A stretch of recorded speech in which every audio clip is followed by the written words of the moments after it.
নববর্ষ সবাইকে। সো আজকের দুপুরবেলা ব্লগটা হচ্ছে, আর সবাইকে শুভ নববর্ষ। আর সবার যে নববর্ষ ভালো করে কাটুক। আর এখানে আমি বসে গেছি লাঞ্চ নিয়ে। এই ভাত হয়েছে, আর ভেন্ডি ভাজি হয়েছে, আর এটা ডাল হয়েছে, লাউ ডাল হয়েছে, আর এখানে নববর্ষ স্পেশাল মাংস হয়েছে, আর এখানে আমের আর গ্রেপস দিয়েছে, ওটা দিয়ে চাটনি। আর এইদিকে দিদি বসে, দিদিকে দেখতেই পাচ্ছে তোমরা, অনেকটা চেঞ্জ আছে ওর মুখে।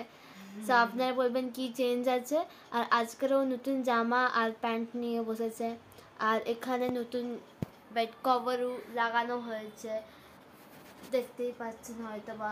দেখানোর চেষ্টা করছি বসে বসে, তো কেমন হয়েছে প্লিজ বলবেন। আর এদিকে মা শুয়ে আছে, কারণ মার শরীরটা একটু খারাপ আছে।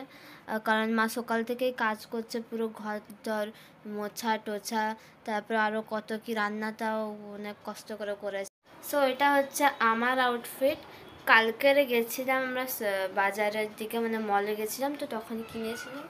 এই যে এমনি একটা লেগিংস পরেছি আর এই জামা পরেছি। আর মা এখানে নতুন ইয়ে পরেছে, নাইটি পরেছে, কফতান পরে না, হ্যাঁ কফতান পরেছে। সো সবাই নববর্ষ ভালো করে কাটুক, সবাই যেন সুস্থ থাকে, ভালো থাকে। আর মিষ্টি দেখাচ্ছে, দই তো ওগুলো অন্য জায়গায় রাখা আছে, কিন্তু আপাতত যেটা হাতে আছে সেটা দেখাচ্ছি। সবাই পড়বে না, সবই ঠিক আছে। মিষ্টি, এই যে মিষ্টি, আর দিদি গেছে বাকি সব মিষ্টিগুলো আনতে, কারণ মায়ে মাত্র বললো, আমরা ভুলেই গেছিলাম মিষ্টি আনতে। বলো, মানে মিষ্টি কিনা হয়েছে কিন্তু দেখাতে আপনাদেরকে ভুলে গেছি। খাওয়ার ইচ্ছে থাকে, আমরা ভেবেছিলাম কি যে আমরা খাবো, তারপরে ওই রুম থেকে নিয়ে আসবো। তো এখানে এর মধ্যে জিলেপি আছে, দেখিয়েছি। আর দইটা দেখায়, দইটা খাওয়ার দরকার আছে, ঠান্ডা নেই।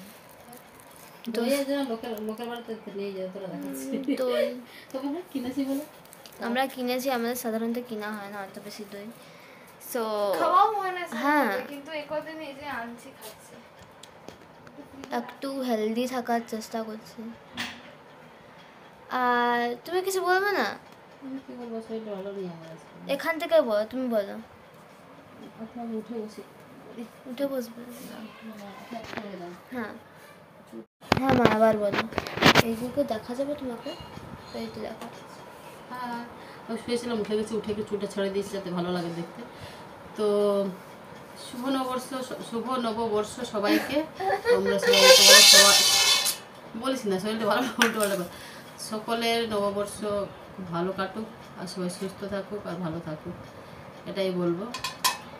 কারণ আমি আজকে ওই সকালবেলা টিউশন ছিল ওর, আর রাতে ঘুমটা ভালো হয়নি, তাই জন্যে মানে একদম হয়ে গেছি আর কি, হ্যাঁ টায়ার্ড হয়ে গেছে। জানি না সাউন্ডটা আসছে কিনা, এদিকে আবার আসছে। তো তোমরা সবাই কেমন কাটালে বলবে নববর্ষে। আমাদের তো এই 3 জনের নববর্ষে কেউ ফোন করে আমাদের এমন অবস্থা, কেউ বলো না নববর্ষে, কেউ জানায় না আমাদেরকে। এটা বেশি কষ্ট লাগে, দুঃখ লাগে এই আর কি। দেখি একটু দেখি, এটা মনের কথা খুলে বলি। স্থানটা দিতে হবে ভালো হতো। আমরা তাহলে এখন খেতে বসছি, কারণ আমার অনেক জোরে খিদা পেয়েছে গো।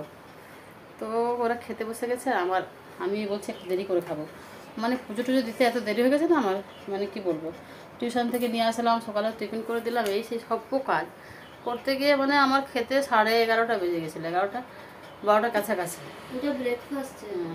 তো এটা মানে সকালের খাবার ছিল, তাহলে এত দেরি করে খেয়েছি যে আর পাচ্ছি না, শরীরটাও ভালো লাগছে না। রান্না করেছি আজকে, তো অনেক দেরি হলো আমি কি করি এখন, শীতকাল না, এই গরমকাল পড়ে যাওয়াতে মানে ফার্স্ট সকালে রান্নাটা করে নিই। সকালবেলা উঠি, টিফিনও রান্না করি, আর হচ্ছে গিয়ে সকালেরও রান্না করে নিই। হ্যাঁ, তাহলে এবার এই সকাল উল্টো পাল্টা বলছি মনে হয়, মানে সকালে রান্নাটা করা হয়ে যায়, যাই করি, রুটি করি, তরকারি করি, যাই করি, আর দুপুরটাও করে নিই।